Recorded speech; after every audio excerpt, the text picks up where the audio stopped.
बिस्मिल्लाहिर्रहमानिर्रहीम। अस्सलामुअलैकुम व्यूअर्स, आप देख रहे हैं मेरा यूट्यूब चैनल प्रोफेसर खुर्शीद डार। मैं हूं आपका होस्ट खुर्शीद। वेलकम कहता हूं तमाम को अपने चैनल पे। दोस्तों, फ्रेंड्स, व्यूअर्स, आप लोगों ने, स्पेशली स्टूडेंट्स, आपने इस चैनल को सब्सक्राइब करना है, वीडियोस को लाइक करना है, बेल आइकन को ज़रूर दबा दीजिएगा ताकि आप तक मेरी इंफॉर्मेटिव वीडियोस पहुंच सकें। मैं पूरा math 9th class all boards जो आपकी टेक्स्ट बुक है इंशाल्लाह यहाँ पे इस चैनल पे अपलोड कर रहा हूँ। इसके साथ 10th क्लास के भी यहाँ पे लेक्चर्स जो है वो अपलोड होंगे। आप इस चैनल के साथ जुड़े रहिएगा। इंशाल्लाह आपको तमाम तर नई मालूमात, फ्रेश न्यूज़ और लेटेस्ट न्यूज़ यहाँ से आपको मिलती जाएंगे और उसके साथ आपके लेक्चर्स भी यहाँ से आपको मिलते जाएंगे। बगैर वक्त ज़ाया किए हुए चलते हैं आज के टॉपिक की तरफ। आज हम शुरू करने जा रहे हैं, मैट्रिसेस वाला चैप्टर चल रहा है, यूनिट नंबर 1 और इसकी एक्सरसाइज 1.2। तो इसका क्वेश्चन नंबर 1। तो हम चलते हैं। इससे पहले कि हम एक्सरसाइज पे जाएं, हम इसके जो टाइप्स ऑफ मैट्रिसेस हैं उसके बारे में जो है वो पहले पढ़ते हैं कि कितनी टाइप्स ऑफ मैट्रिसेस होते हैं, यानी कितनी इकसाम है, मैट्रिसेस की कितनी किस्में हैं, किस किस किस्म के मैट्रिसेस होते हैं। तो सबसे पहली चीज़ जी, आपके बुक के मुताबिक ही हम आपको पढ़ा देंगे। तो नंबर 1, रो मैट्रिक्स। अब सबसे पहले जो है वो ये देखना है रो मैट्रिक्स। अच्छा, रो मैट्रिक्स का मतलब क्या है? यहाँ पे a matrix is called a row matrix. इसकी डेफिनेशन जो है वो मैट्रिक्स इज कॉल्ड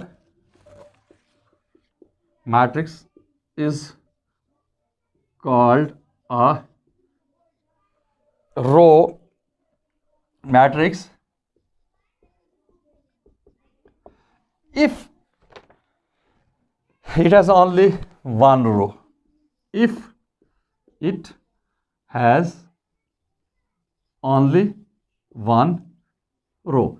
फ्रेंड्स, यहाँ पे जो है वो रो मैट्रिक्स से मुराद ये है कि वो ऐसा मैट्रिक्स जिसके पूरे जो आपके पास पूरा मैट्रिक्स दिया हुआ है उसमें सिर्फ रोज की तादाद जो है वो 1 होनी चाहिए। रो उसमें 1 हो, कॉलम्स जितने मर्जी हों, लेकिन रो जो है वो सिर्फ आपके पास 1 होगी, तो उसको आप कहेंगे रो मैट्रिक्स। फॉर एग्जांपल, यहाँ पे अगर आप रो मैट्रिक्स की कोई भी एग्जांपल लेना चाहें तो ये 1 2 3, this is called the row matrix. ये आप बेशक कह दें A इज इक्वल टू, जैसे भी आप कह दें। उसकी वजह क्या है? इसके अंदर जो है वो सिर्फ एक रो होगी, सिंगल रो। कॉलम्स बेशक इसमें 3 हैं, 2 हैं, 1 है, लेकिन हमें रोज से ताल्लुक है कि रो जो है वो 1 होगी, तो हम इसको कहेंगे रो मैट्रिक्स। अब चलते हैं हम दूसरे जो है वो कॉलम मैट्रिक्स की तरफ। तो इसी तरह नंबर 2 पे जो है वो कॉलम मैट्रिक्स। कॉलम मैट्रिक्स क्या चीज है स्टूडेंट्स? जैसे आपने ये पढ़ा ना row matrix, same to same, सिर्फ इसको क्या करना है आपने, a matrix is called a column matrix. देखना, जहां पे रो लिखा था ना मैंने, उसकी जगह कॉलम लिख दिया है। Column matrix if it has, इसी तरह से आपने लिखना है, if it has only 1 column, यानी जिसमें सिर्फ आपके पास 1 कॉलम मौजूद हो। रोज जितनी मर्जी हो, लेकिन कॉलम की जो तादाद है ना वो सिर्फ आपके पास 1 होनी चाहिए। अब फॉर एग्जांपल इसी को आप उठा लें, जो आपके पास ये A इज इक्वल टू, अब इसके अंदर जो है वो कॉलम्स कितने होने चाहिए? जैसे 1 2 3। अब आप देखेंगे कॉलम जो है वो आपके पास 1 ही है, रोज बेशक इसकी 3 बन रही हैं। तो ये आप क्या कहेंगे कि ये कॉलम मैट्रिक्स है। अब देखते हैं इसके साथ जो है वो थर्ड वाला जो है वो rectangular matrix, number 3।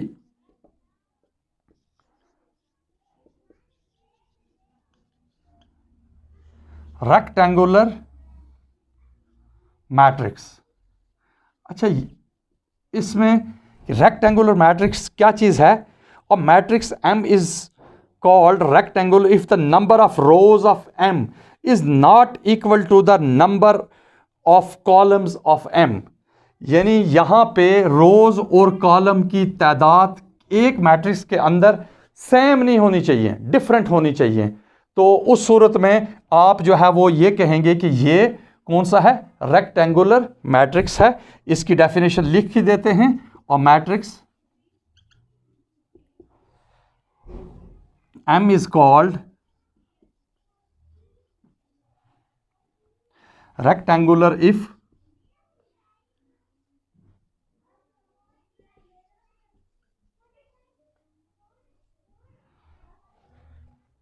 the number of rows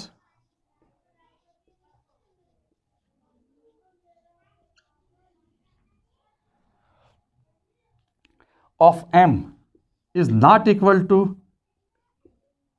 of M is not equal to, यहां पे देखना यह किसके इक्वल नहीं होना चाहिए। इसको मैं सॉल्व करके दोबारा से जरा लिख देता हूं।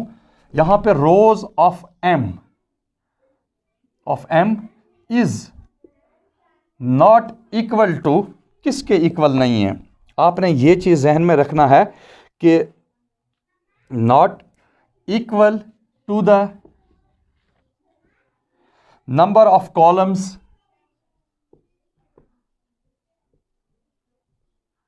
Of M. यहां पे हमने ये देखा रेक्टेंगुलर मैट्रिक्स वो मैट्रिक्स कहलाता है, फर्ज के एम मैट्रिक्स दिया हुआ है, ए मैट्रिक्स दिया हुआ है, बी, इसकी जगह कोई भी लिख दें। If a matrix B is called rectangular, यहां पे एम लिखा हुआ ना, आप बी कह दें, ए कह दें, सी कह दें। इसका मतलब यह है कि एक मैट्रिक्स जो है वो रेक्टेंगुलर मैट्रिक्स तब कहलाएगा कि अगर इसके नंबर ऑफ रोज जो है, जितनी रोज की तादाद है उस मैट्रिक्स की, अगर बी लिखा हुआ है तो बी, एम लिखा हुआ है एम, एन लिखा हुआ है तो N, is not equal to the column of, यानी इसकी रोज और कॉलम की तादाद जो है वो बराबर नहीं होनी चाहिए, तो वो रेक्टेंगुलर मैट्रिक्स कहलाएगा। आपने अपने दिमाग में ये चीज़ भी रख देनी है। अब चलते हैं हम नंबर 4 की तरफ। नंबर 4 जो है वो हमारे पास स्क्वायर मैट्रिक्स। स्क्वायर मैट्रिक्स क्या चीज़ है, इसी के आप समझ लें अपोजिट, यानी the number of rows and the number of columns. यहां पे आपने ये देखना है कि a matrix is called a square matrix if its number of rows is equal to its number of columns. बस सिंपल ये होगा, a matrix is called square if its number of rows are equal to the number of its column। यानी यहां पे number of रोज जो है वो equal होनी चाहिए नंबर ऑफ कॉलम्स के बराबर, तो वो क्या कौन सा कहलाएगा, स्क्वायर मैट्रिक्स कहलाएगा। यहां पे स्क्वायर मैट्रिक्स की एग्जांपल आगे चल के हम जरूर देंगे। अगर वैसे यहां पे देना चाहें तो स्क्वायर मैट्रिक्स का मतलब है ये 2 3 1 4, आप देखें कि इसकी 2 रो और 2 कॉलम है, बेशक इसके आप एम से डिनोट कर दें, ये आपके पास स्क्वायर मैट्रिक्स आ जाएगा। अब इसके बाद जो है वो ये था 4 पॉइंट हमारे पास। नंबर 5 नल और जीरो मैट्रिक्स। नल और जीरो, ये तो सिंपल जो है वो पता आपको चल रहा है। नल और जीरो मैट्रिक्स मीन ये होता है कि जिसके if each of its entries is zero, अगर इसकी सारी एंट्रीज जो है वो क्या होंगी, जीरो होंगी, तो हम कह सकते हैं a matrix M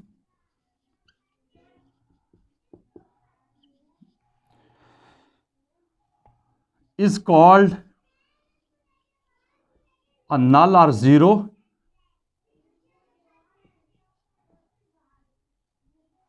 null or zero matrix if each of its entries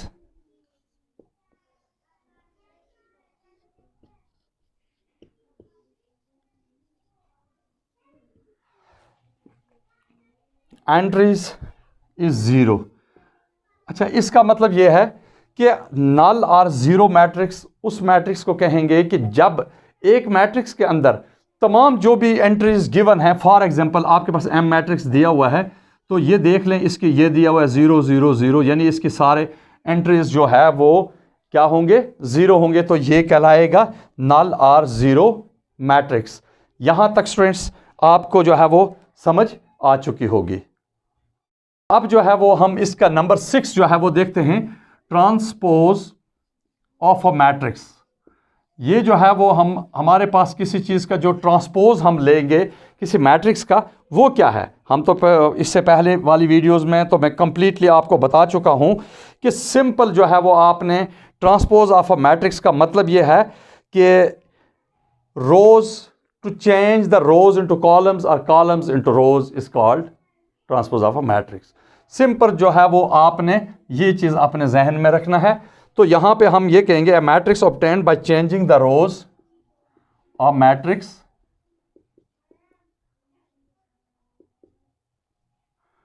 obtained by changing, हमने क्या करना है, changing the rows into columns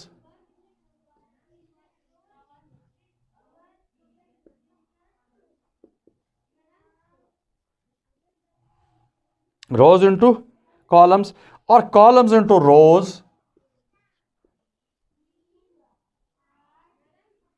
columns into rows is called transpose of a matrix, is called transpose of a matrix।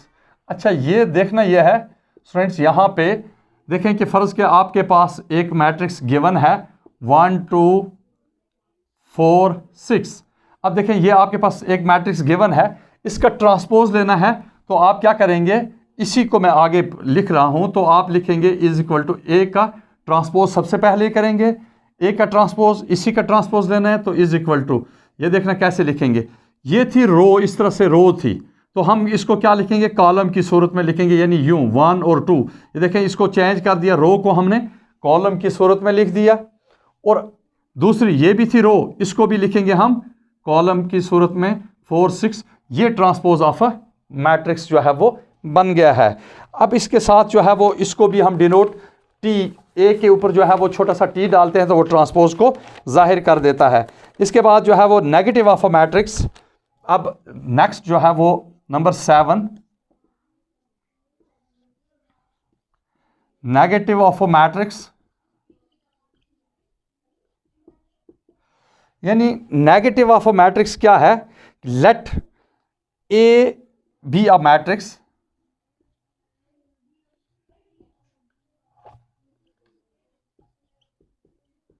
let A be a matrix, then its negative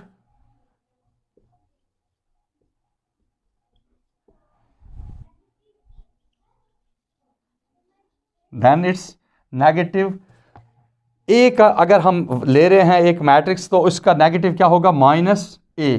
जब आप इस चीज से लिखेंगे -A is obtained by changing,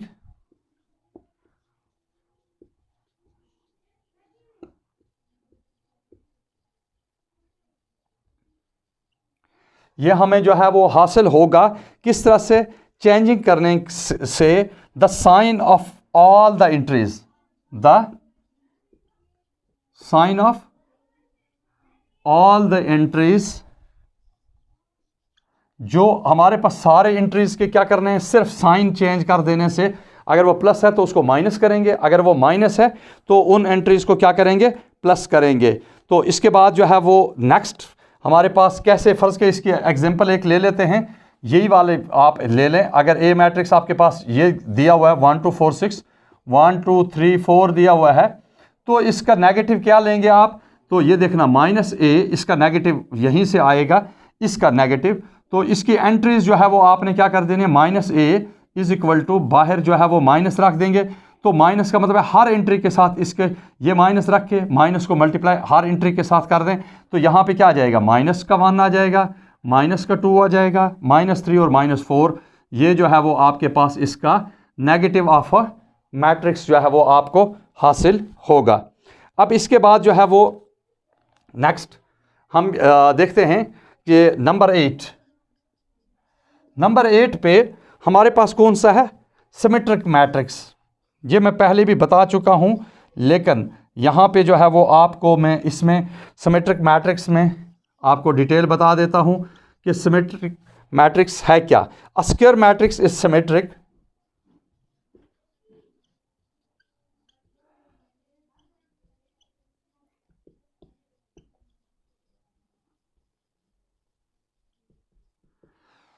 पहली चीज है कि स्क्वायर मैट्रिक्स होगा, और वो जो है सिमेट्रिक कब होगा, if it is equal to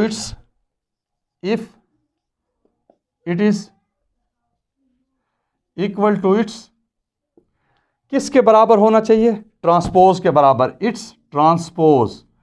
अच्छा, इसका क्या मतलब है, आपने स्टूडेंट्स यहां पे जो है वो जहन में रखना है कि इसका मतलब क्या है।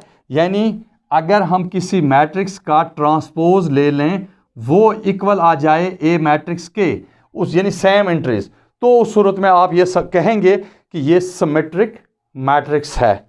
तो अब जो है वो इसके साथ हम नेक्स्ट वाला देखते हैं कि वो कौन सा, स्क्यू सिमेट्रिक मैट्रिक्स। तो पहले जो है वो हम इसको रेज कर देते हैं। तो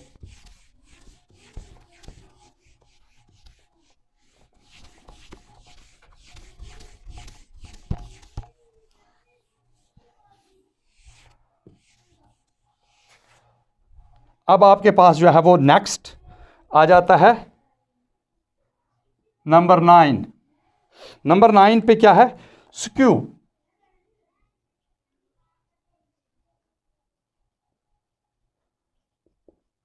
सिमेट्रिक मैट्रिक्स। अच्छा, यहां पे स्क्यू सिमेट्रिक मैट्रिक्स क्या होगा, आपने a square matrix is said to be skew, a square matrix is said to be skew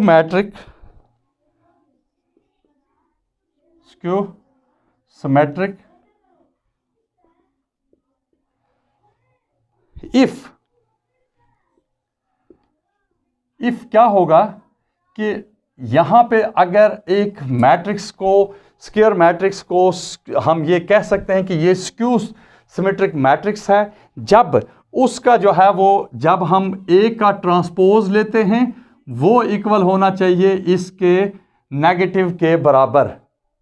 पहले वाले में हमने क्या कहा था, transpose of A should be equal to A, खाली ए कहा था। अब -a का वो कौन सा था, वो था सिमेट्रिक मैट्रिक्स। उस स्क्यू सिमेट्रिक मैट्रिक्स का क्या होगा कि इसके transpose of A should be equal to -a, यानी यहां पे माइनस जो a लेंगे और इधर से a का जो ट्रांसपोज लेंगे, दोनों का जो है वो आंसर अगर सेम आ जाए तो आप कह देंगे कि ये स्क्यू सिमेट्रिक मैट्रिक्स है। ये था हमारे पास पॉइंट नंबर 9। अब जो है वो हम चलते हैं नेक्स्ट पॉइंट की तरफ, 10। तो इसका 10वें पार्ट जो है वो डायगोनल मैट्रिक्स। डायगोनल मैट्रिक्स, अच्छा डायगोनल मैट्रिक्स क्या है, अ square matrix is called a diagonal matrix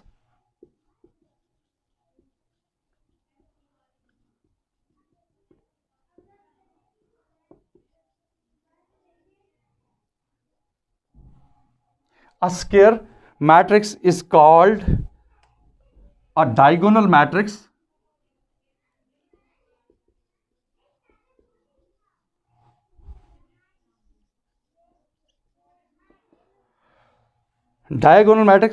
if at least any one of the entries, at least any one of the entries यानी ऑफ इट्स डायगोनल्स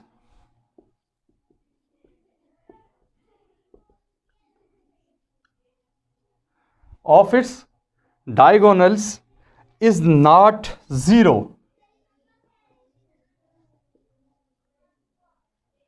या इसको ये कह सकते हैं एंड कह दें आप, non zero, non diagonal entries are zero, non diagonal entries यहां पे आप कह सकते हैं आर जीरो। इसको समझने की जरूरत है यहां पे कि इसका मतलब यह है कि डायगोनल मैट्रिक्स वो होगा कि एक स्क्वायर मैट्रिक्स होगा और वो डायगोनल मैट्रिक्स के एटलीस्ट जो है वो any one of the entries of the diagonals, उसके एक डायगोनल के ऊपर जो है वो नॉन जीरो यानी जीरो के अलावा डिजिट्स होने चाहिए, तो उसका एक डायगोनल जो है वो नॉन जीरो होना चाहिए। तो बस उसको जो है वो आप कह सकते हैं कि ये कौन सा है कि डायगोनल मैट्रिक्स है। फर्ज किया कैसे, जैसे आप ये कहते हैं ना, यहाँ पे आप ये 1 दे दिया, ये 0 दे दिया, ये भी 0 दे दिया, इसके बाद फिर 0 दे दिया, ये 1 दे दिया, ये 0 दे दिया, फिर जो है वो 0 दे दिया, 0 दे दिया, यहाँ पे 1 दे दिया। या आपके पास जो है वो कौन सा कोई एक मैट्रिक्स का नाम दे दे, ए मैट्रिक्स। अब देखें कि एटलीस्ट एक डायगोनल, ऐसे डायगोनल के इसके नॉन ज़ीरो एंट्रीज हैं, तो ये मैंने इसकी एग्जांपल दी है, तो उसको फिर जो है वो हम क्या कहते हैं, डायगोनल मैट्रिक्स कहा जाता है। अब इसके साथ जो है वो नेक्स्ट हमारे पास है 9 के बाद 10 के बाद 11 में scalar matrix.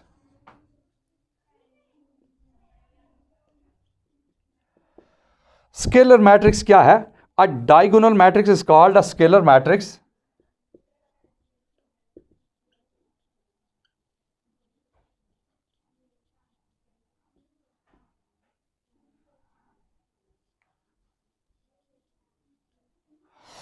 A diagonal matrix is called a scalar matrix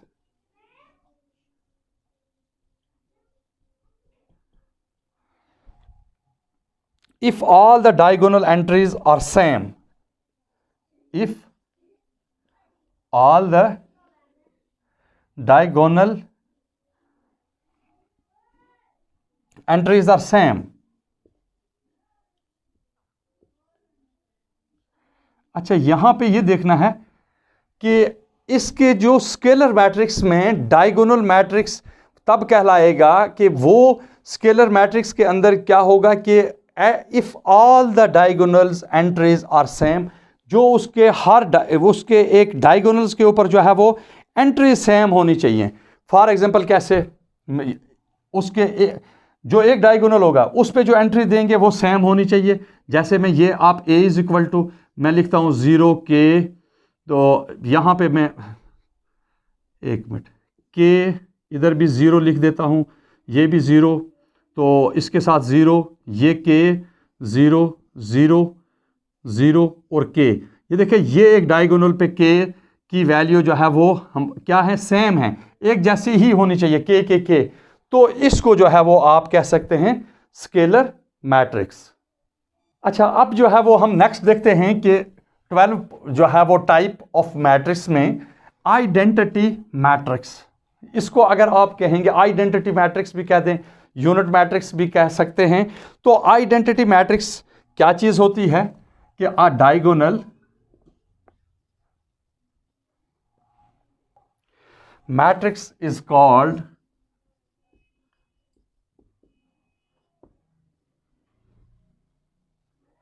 a diagonal matrix is called identity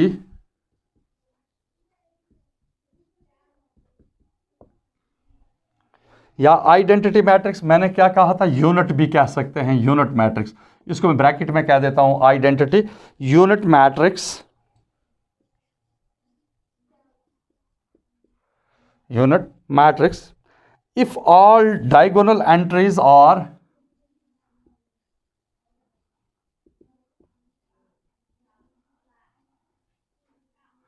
if all diagonal entries are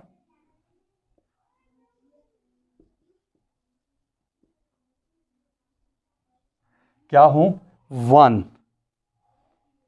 अगर इसके तमाम डायगोनल्स पे जो है वो, इसकी जितनी भी एंट्रीज होंगे ना डायगोनल्स पे, वो सिर्फ क्या होना चाहिए, 1 होना चाहिए, तो उसको आइडेंटिटी मैट्रिक्स कहेंगे। जिस तरह से फर्ज क्या, फॉर एग्जांपल हम कहते हैं A इज इक्वल टू, हम यहाँ पे 1 0 0 1, ये देखें इसके एक डायगोनल पे जो है वो क्या है, 1 1 जो है वो इसके डायगोनल्स पे दिए गए हुए हैं। इसी तरह से 3 मैट्रिक्स हो तो 3 मैट्रिक्स में भी जैसे B इज इक्वल टू, आप यहाँ पे जो है वो 1 0 0, यहाँ पे 0 1 0 0 0 1, ये जो है वो इसके डायगोनल्स पे क्या है, 1 अगर होंगे तो इसको आप आइडेंटिटी मैट्रिक्स कहेंगे। अब चलते हैं स्टूडेंट हम अपने आज के ओरिजिनल जो है वो इसकी एक्सरसाइज पे, एक्सरसाइज में 1.2। अच्छा, अब जो है वो हम चलते हैं एक्सरसाइज 1.2 की तरफ, क्वेश्चन नंबर 1 की तरफ। यहाँ पे क्वेश्चन नंबर 1 कहता है, from the following matrices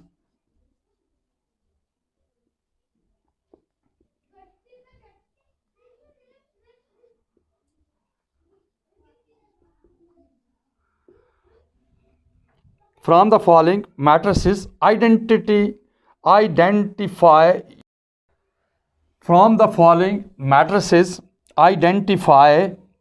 unit matrix, identify unit matrix।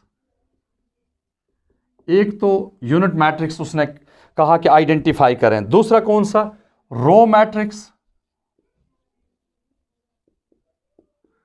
दूसरा कहा है रो मैट्रिक्स इसमें से बताएं, और तीसरा कहा है कॉलम मैट्रिसेस।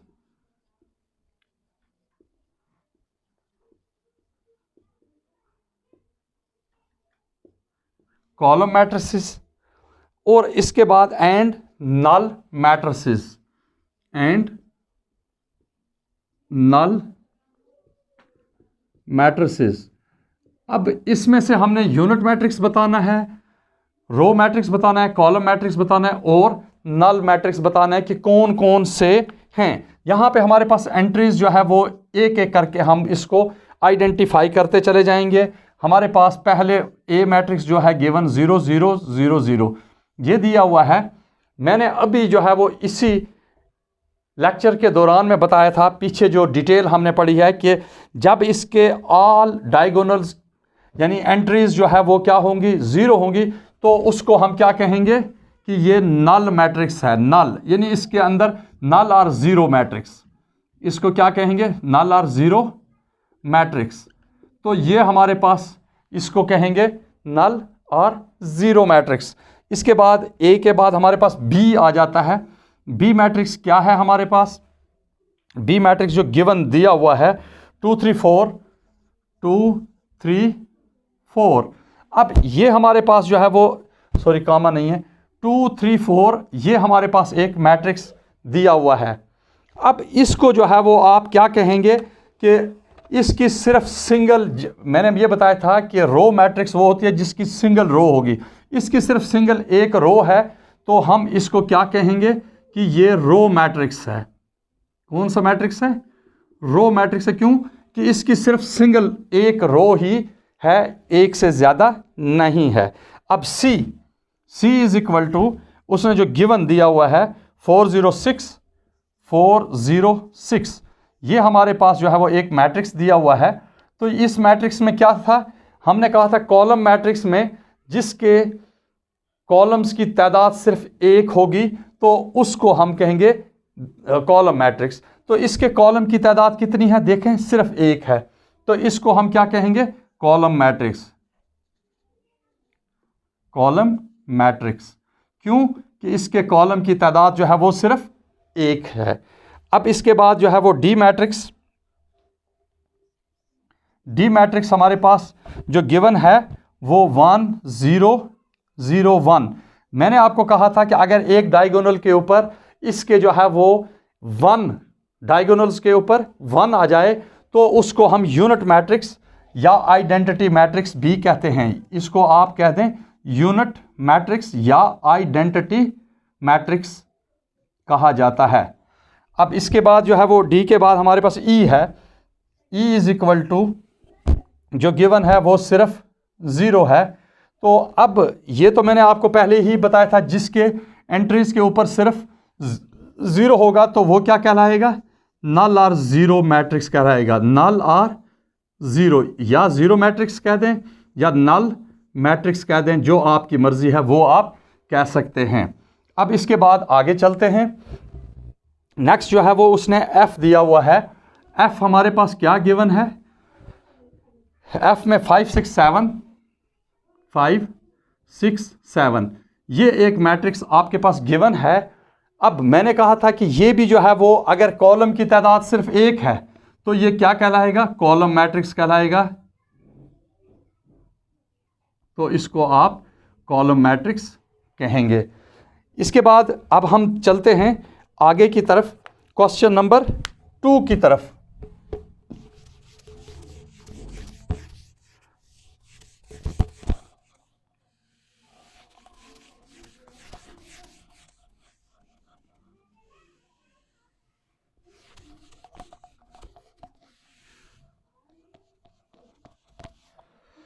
क्वेश्चन 2 में क्या दिया हुआ है आप देखें।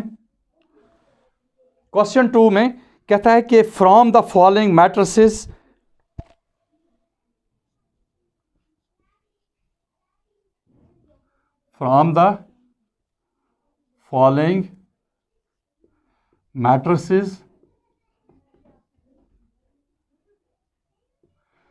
from the following matrices identify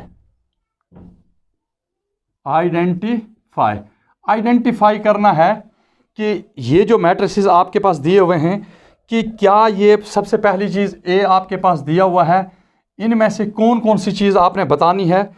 square matrix, एक तो हमने स्क्वायर मैट्रिक्स बताना है, दूसरा रेक्टेंगुलर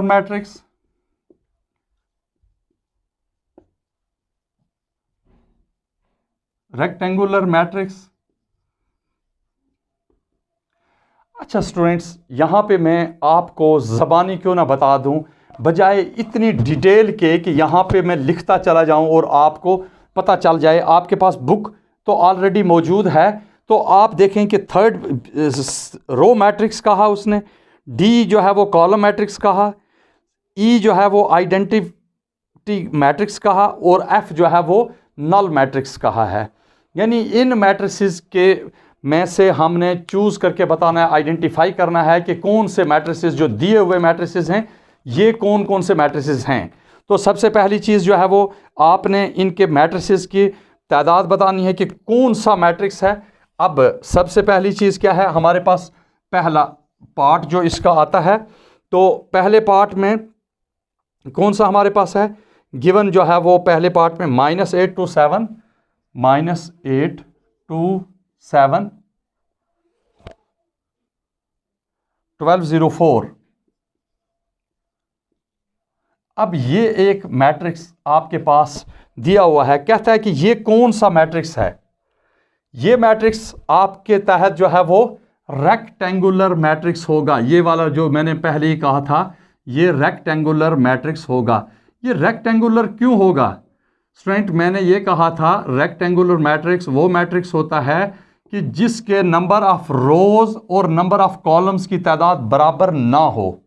तो देखें, इसकी 2 रोज हैं, 3 कॉलम्स हैं, वो इक्वल जो है वो इनकी तादाद नहीं है। तो इस सूरत में ये क्या होगा, रेक्टेंगुलर मैट्रिक्स होगा। नंबर सेकंड पार्ट इसका दिया हुआ है। सेकंड पार्ट में कहता है 301 यूं जो है वो आपके पास एक मैट्रिक्स गिवन है। कहता है कि ये कौन सा मैट्रिक्स होगा। अगर देखेंगे तो ये 2 तरह से इसके 2 आंसर्स बन सकते हैं। कौन से वाले, एक तो ये पहली चीज़ ये है कि एक तो रेक्टेंगुलर मैट्रिक्स है। क्यों, मैं रेक्टेंगुलर मैट्रिक्स को शॉर्ट लिखूंगा REC रेक, बस आप समझ लीजिए रेक्टेंगुलर मैट्रिक्स है। एक तो रेक्टेंगुलर मैट्रिक्स बन सकता है, और दूसरा जो है वो कॉमा के साथ, दूसरा कौन सा, इसका एक ही कॉलम है, तो आप कह सकते हैं कि COLUMN कॉलम जो है वो कॉलम मैट्रिक्स भी ये कहला सकता है। ये दोनों तरह से आप चाहें कॉलम मैट्रिक्स लिखें और रेक्टेंगुलर मैट्रिक्स लिखें, ये दोनों जो है वो बन सकते हैं। नंबर 3 पे दिया हुआ है, जो आपकी बुक के तहत गिवन है, 6 - 4 3 - 2, ये भी एक मैट्रिक्स आपके पास दिया हुआ है। मैंने आपको कहा था कि जब उसके number of rows and number of columns equal होंगे तो उसको हम क्या कहेंगे, स्क्वायर मैट्रिक्स। याद रखना है, स्क्वायर मैट्रिक्स। तो ये देखें, इसकी कितनी है, 2 रोज हैं और 2 कॉलम हैं, तो हम इसको कह सकते हैं कि ये वाला जो है वो ये स्क्वायर मैट्रिक्स जो है वो स्क्वायर मैट्रिक्स है। अब नंबर 4 पार्ट इसका है। 4 पार्ट में उसने गिवन दिया हुआ है हमारे पास 1 0 0 1। मैं पहले भी इसके बारे में बता चुका हूं कि ये वाला मैट्रिक्स जो होगा, ये 2 तरह से आप इसको कह सकते हैं। नंबर 1 तो जब इसके डायगोनल्स पे 1 लिखा होता है तो इसको आप यूनिट मैट्रिक्स कह सकते हैं या आइडेंटिटी मैट्रिक्स भी कह सकते हैं। क्या कह सकते हैं, आइडेंटिटी। एक तो आइडेंटिटी मैट्रिक्स भी होगा और दूसरा कौन सा होगा, यूनिट मैट्रिक्स भी लिख सकते हैं इसी को। और दूसरी चीज़ यह है कि इसके भी 2 रोज हैं और 2 कॉलम्स हैं, तो इस सूरत में ये स्क्वायर मैट्रिक्स भी होगा। तो ये भी जो है वो आपने जहन में रखना कि ये दोनों आइडेंटिटी लिखें या यूनिट मैट्रिक्स लिखें, या फिर आप ये कह सकते हैं कि ये स्क्वायर मैट्रिक्स भी है। ये हमारे पास कौन था, पार्ट 4। अब 5 वाला पार्ट हमारे पास आ जाता है कि जो गिवन है आपकी बुक के अंदर, तो 1 2 3 4 5 6, ये आपके पास जो है वो 5 वाला दिया हुआ है। तो मैंने ये कहा था अभी, यहाँ पे मैंने कहा कि जब आपके रोज और कॉलम की तादाद सेम नहीं होगी जिस मैट्रिक्स के अंदर, तो उसको हम कहते हैं रेक्टेंगुलर मैट्रिक्स। तो इसको क्या कहेंगे, मैंने कहा था शॉर्ट में लिखूंगा REC, रेक्ट, बस रेक्टेंगुलर मैट्रिक्स ये कहलाएगा नंबर 5 वाला पार्ट। इसके बाद 6 की तरफ चलते हैं। पार्ट 6, ये हम जो है वो यहाँ से एक लाइन लगा देते हैं। पार्ट 6 जो है वो हम लिखते हैं कि जो मैट्रिक्स आपके पास गिवन है 3 10 - 1, 3 10 - 1, ये आपके पास एक गिवन मैट्रिक्स है। अब ये क्या मैट्रिक्स कहलाएगा, मैंने कहा था जब एक सिंगल रो होगी, देखिए इसकी कितनी रोज की तादाद क्या है, सिर्फ 1 है, तो इसको क्या कहेंगे आप कि ये रो मैट्रिक्स कहलाएगा। यहां पे आप लिखेंगे रो मैट्रिक्स, नंबर 1। नंबर 2 कौन सा है, मैंने कहा था कि अगर number of rows and number of columns same नहीं होंगे तो वो रेक्टेंगुलर मैट्रिक्स कहलाएगा, जैसे ये था। तो इसको आप रेक्टेंगुलर मैट्रिक्स भी कह सकते हैं। ये दोनों जो है वो बन सकता है, जो भी आप लिखेंगे answer will be the correct. अब इसके साथ जो है वो हमारे पास 7वां दिया हुआ है, नंबर 7 पार्ट। 7 पार्ट में दिया हुआ है 1 0 0। देखें स्टूडेंट्स, यहां पे आप इसको जो है वो आसानी के साथ कह सकते हैं, एक तो कॉलम मैट्रिक्स है। क्यों, सिर्फ एक कॉलम है, मैं पहले भी बता चुका हूं। और इसके साथ दूसरा ये रेक्टेंगुलर भी होगा, क्योंकि रोज और कॉलम की तादाद यहां पे बराबर नहीं है, तो इसको रेक्टेंगुलर मैट्रिक्स भी कहा जा सकता है। और नंबर 8 पे 8 पार्ट जो है वो इसका गिवन है 1 2 3 -1 2 0 0 0 1। देखें स्टूडेंट्स, यहां पे पार्ट 8 में आप इसको क्या कह सकते हैं, जब number of rows and number of columns आपस में इक्वल होंगे तो इसको कहेंगे स्क्वायर मैट्रिक्स। तो ये कौन सा होगा, स्क्वायर मैट्रिक्स कहलाएगा। क्यों? यहाँ पे इसकी जो है वो 3 रोज़ हैं और 3 कॉलम्स हैं। कॉलम और रोज़ की तादाद जो है वो यहाँ पे इनकी इक्वल है, तो इस वजह से इसको क्या कहेंगे हम कि ये स्क्वायर मैट्रिक्स है। नंबर 9, इसका 9 वाला पार्ट हम देख लेते हैं। इसके ऑल एंट्रीज के ऊपर जो है वो 0 0 0 0 और 0 0। ये मैं पहले बता चुका हुआ हूँ कि जब इसकी तमाम ऑल एंट्रीज पे 0 0 होगा तो उसको आप क्या कह सकते हैं, वो नल मैट्रिक्स होगा या ज़ीरो मैट्रिक्स कह सकते हैं। तो इसको क्या कहेंगे, चाहे आप नल मैट्रिक्स कह दें, नल और ज़ीरो, या ज़ीरो मैट्रिक्स कह दें, तो ये भी बन जाएगा। और नंबर 2 पे अगर आप चाहें तो ये भी कह सकते हैं कि ये रेक्टेंगुलर मैट्रिक्स भी है। रेक्टेंगुलर क्यों कह सकते हैं? सबूत के साथ। रेक्टेंगुलर इसलिए कि देखें इसमें रोज और कॉलम की तादाद जो है वो सेम नहीं है, सो ये रेक्टेंगुलर मैट्रिक्स भी कहलाया जा सकता है। अब हम क्वेश्चन नंबर 3 की तरफ चलते हैं स्टूडेंट्स। क्वेश्चन नंबर 3 में दिया हुआ है, from the following matrices,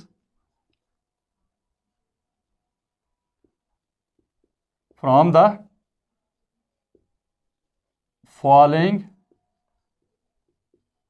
matrices identify diagonal. सबसे पहली चीज क्या कहता है, डायगोनल। नंबर 2 जो है वो स्केलर, और number 3 and unit. Unit matrix को जो है वो हम ये कह सकते हैं आइडेंटिटी भी कह सकते हैं। इसी को यूनिट मैट्रिक्स या आइडेंटिटी मैट्रिक्स भी कहा जाता है। कहता है कि ये जो है वो आप फाइंड आउट करना है, हमने ये बताना है कि इनमें से कौन कौन से ये वाले मैट्रिसेस बन सकते हैं, आइडेंटिटी, स्केलर और यूनिट मैट्रिसेस। अब इसमें जो है वो सबसे पहली चीज़ जो आपके पास गिवन है, हम बोर्ड पे सारे ही लिख देते हैं। आपके पास ए मैट्रिक्स जो है, फिर मैं इसका आंसर ओवरऑल बता देता हूँ। ए आपके पास जो है वो गिवन है 4 0 0 4, एक ए मैट्रिक्स गिवन है। बी मैट्रिक्स आपके पास गिवन क्या है, 2 0 0 -1, यह आपके पास बी मैट्रिक्स गिवन है। सी जो है वो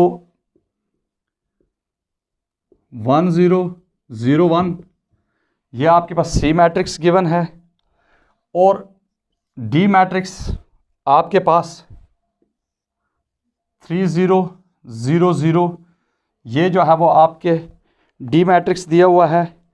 और इसके पास साथ में ई जो है वो आपके पास गिवन है, ई इज इक्वल टू 5 -3 0 0 और 1 + 1। ये आपके पास जो है वो मैट्रिसेस उसने गिवन दिए हुए हैं। और कहता है कि अब आप आइडेंटिफाई करें कि identify diagonal, scalar and unit matrices, कि इनमें से कौन कौन से जो है वो डायगोनल मैट्रिक्स हैं, कौन से जो है वो स्केलर मैट्रिक्स हैं, कौन से आइडेंटिटी मैट्रिक्स हैं। सबसे पहली चीज़ जो है वो आपने ये देखना है, ए जो है वो कौन सा मैट्रिक्स बन सकता है। ये देखें, ये जो है वो हमारे पास ए इज इक्वल टू, ए को हम लिख सकते हैं स्केलर मैट्रिक्स है, नंबर 1। इसके बाद जो है वो हमारे पास बी भी हमारे पास जो है वो कौन सा बन जाता है, यही स्केलर मैट्रिक्स बन जाता है। और नंबर सी जो है वो हमारे पास कौन सा बन जाएगा, सी जो है वो हमारे पास देखें इसके एक डायगोनल्स के ऊपर 1 1 है, तो इसको हम कहेंगे ये यूनिट मैट्रिक्स है, यूनिट मैट्रिक्स है। और सी के बाद जो है वो हमारे पास डी दिया हुआ है, डी, तो ये भी जो है वो कौन सा है, स्केलर मैट्रिक्स है। अब डी के बाद जो है वो ई दिया हुआ है, ई इज इक्वल टू, अब ये भी जो है वो हमारे पास क्या है, स्केलर मैट्रिक्स बनेगा। तो ये हमारे पास स्केलर मैट्रिक्स आ गए। अब देखते ये हैं कि डायगोनल मैट्रिक्स जो है वो इनमें से कौन कौन से हैं। डायगोनल मैट्रिक्स अगर देखा जाए तो हमारे पास ए, जो आपके पास ए दिया हुआ है, बी, सी, डी, ई, ये सारे जो है वो कौन से होंगे, डायगोनल मैट्रिक्स होंगे।